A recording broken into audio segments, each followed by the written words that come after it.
And you're saying that a decision to release 2,200 people for this purpose, whatever the purpose may have been, whether it's to save money or for other reasons, had no communications with the higher department to which ICE is an agency that you report. That's correct. These decisions were made inside the agency for budgetary reasons. John T. Morton, Director of U.S. Immigration and Customs Enforcement, also known as ICE, testifying yesterday at the House Judiciary Committee. The questioner was Representative Bob Goodlatte from Virginia. He's our guest right now. Representative Goodlatte, thanks for joining us. And do you believe that? Do you believe the Department of Homeland Security and the White House had no knowledge of these releases, these prison releases of illegal aliens, whom we now find out many of them were pretty serious offenders? They did this under the guise of sequestration, and they did it all on their own? Well, it's pretty amazing. In fact, Director Morton testified not only that Secretary Napolitano was, or anybody else in her office were not consulted, but he didn't make the decision himself. He said line officers in the agency, the Immigration and Customs Enforcement Agency, in consultation with the chief financial officer of the agency, made the decision on their own right here in the midst of the debate we're having in the Congress about how we're going to do immigration reform. They would release 2,200 people onto the streets and have plans to introduce several thousand more, to release several thousand more.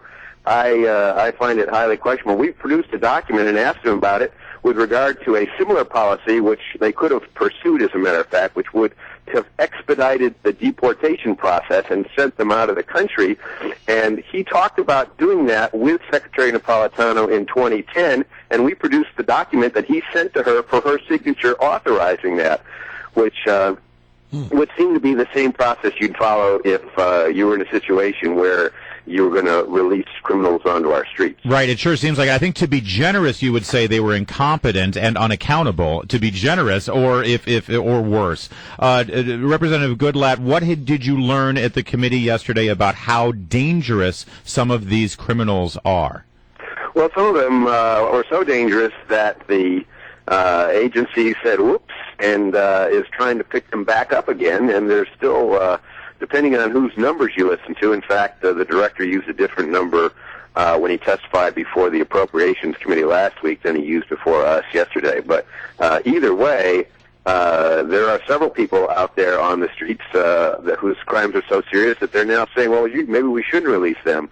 But there are several hundred more that they acknowledge releasing who have been convicted of crimes like theft, fraud, and other things, which clearly are a basis for sending them out of this country. I think that all 2,200 of these people have been picked up and were in line to be deported out of, as you know, several million who are here illegally. They're very selective about who they pick up anyway. Once you've done that, you should put them through the process and send them home, not say, well, I think we're going to save some money by putting them back on the streets. And it sure looks like the timing is very similar to the timing of the announcements of the closing of air traffic control towers at smaller airports and a lot of other things, all taking place before sequestration actually hit. And in every instance, and especially true in this instance, we showed that there were a number of alternatives that they had to pay for this without failing to meet the sequestration requirement. In fact, for ICE, they had a 5% cut required.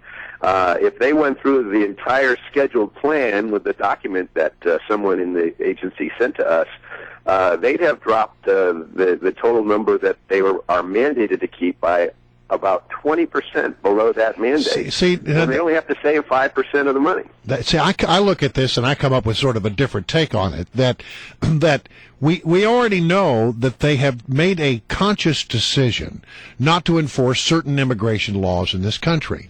The President, the White House, the Justice Department sent word, we're not going to enforce certain laws because we don't agree with them, despite the fact that they were passed by Congress and signed into law by a previous president.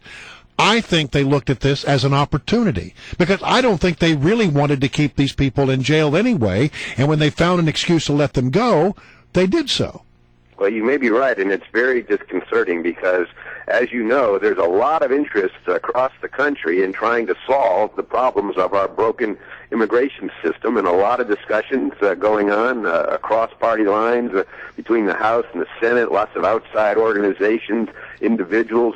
People really know something needs to be done here, but one of the things that definitely has to be done as a part of any solution to immigration is to convince the American people that in the future, if they agree to make changes, that the laws they make changes for will be enforced. And this hardly builds confidence in that. I agree.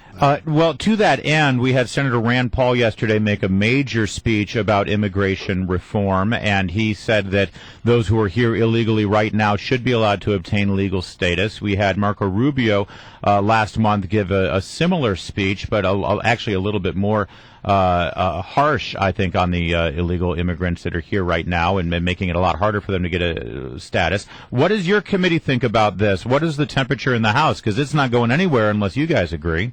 Well, we are hard at work on this issue, both in terms of holding hearings. We've held a half dozen hearings already on immigration, and we have many more scheduled. We are in the process of educating every Republican member on our side. We expect and hope the Democrats will do the same thing, because most members of Congress don't deal with immigration law on a regular basis.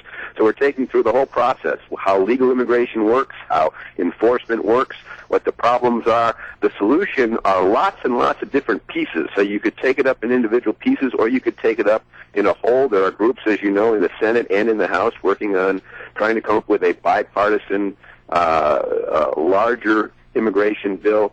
But the two key points are, what do you do with the people, 10, 12 million or more, who are here unlawfully? Is there a spot on the spectrum between deportation and easy granting of citizenship that people would say, yes, that is the right thing to do, to bring them out of the shadows, have a legal status, but not put them ahead of people who have attempted to abide by the law? One of the things that has got to come out of this is a greater respect for the rule of law in this area. And then the other key point, very much related to that, is the one I raised earlier.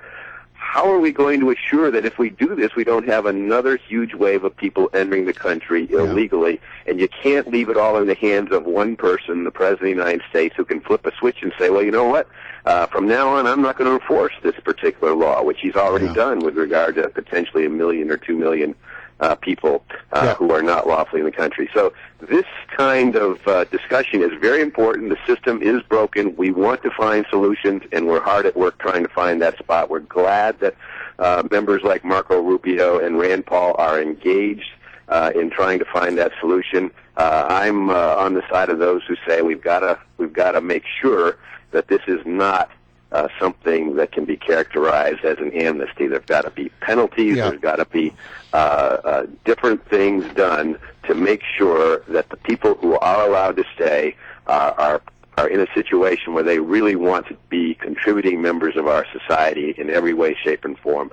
And that, I think, coupled with the future enforcement issues, are the two things that we really need to focus on, but then many moving parts that come behind that. All right. In the meantime, we are looking to you and your colleagues there on Judiciary to, at the very least, make sure that our current illegal immigrants who have been detained are at least kept in jail. At the very least, let's not start releasing hardened criminals under the guise of sequestration. Representative Bob Goodlatte, thanks so much for being with us this